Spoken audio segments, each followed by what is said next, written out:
ప్రస్తుతం మీరు 15-30 నిమిషాలు తీసుకునే టైము కేవలం 4 నిమిషాల్లోనే మణిపాల్ జంక్షన్ దగ్గర ఎక్కితే మీరు క్యాపిటల్‌లో ఉంటారు.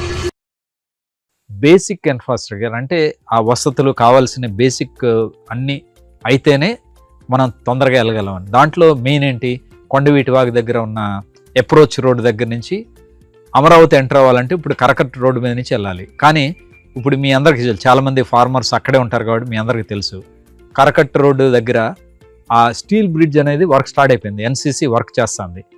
వాళ్ళ టార్గెట్ ప్రకారం ఒక 2 నెలల్లో దాదాపు పూర్తి చేసి దాన్ని కనీసం స్టార్ట్ చేద్దామని చూస్తున్నారు.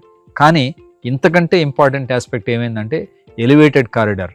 కొండవీటి వాగు దగ్గర నుంచి మణిపాల్ హాస్పిటల్ వరకు 3.4 కిలోమీటర్స్ ఎలివేటెడ్ కారిడార్ కోసం పైలింగ్ వర్క్ కావాల్సిన టోటల్ ప్రిపరేషన్ నాగార్జున ఎన్సీసీ వాళ్ళకి ఆ కాంట్రాక్ట్ ఇచ్చారు. అది ఆ వర్క్ కూడా బిగిన్ అయిపోతుంది. ఆ వర్క్ కంప్లీట్ అయితే వాళ్ళ టార్గెట్, నేను అనుకోవటం, నాకు చెప్పిన ఇన్ఫర్మేషన్ ఒక 1 ఇయర్లో టార్గెట్ చేస్తున్నారు. అది కనుక అయిపోతే మొత్తం మీకు నెల్లూరు, ఒంగోలు, గుంటూరు, తర్వాత విజయవాడ నుంచి వచ్చే ఎవరైనా కానీ సునాయాసనంగా మణిపాల్ జంక్షన్ దగ్గర ఎలివేటెడ్ కారిడార్ దగ్గర డైరెక్ట్గా అమరావతి దగ్గర సీడ్ యాక్సెస్ రోడ్ ఎక్కుతారు. ఈ సీడ్ యాక్సెస్ రోడ్ E3 కూడా అంటారు. అది దీని అర్థం ఏంటి, ప్రస్తుతం మీరు 15-30 నిమిషాలు తీసుకునే టైము కేవలం 4 నిమిషాల్లోనే మణిపాల్ జంక్షన్ దగ్గర ఎక్కితే మీరు క్యాపిటల్‌లో ఉంటారు.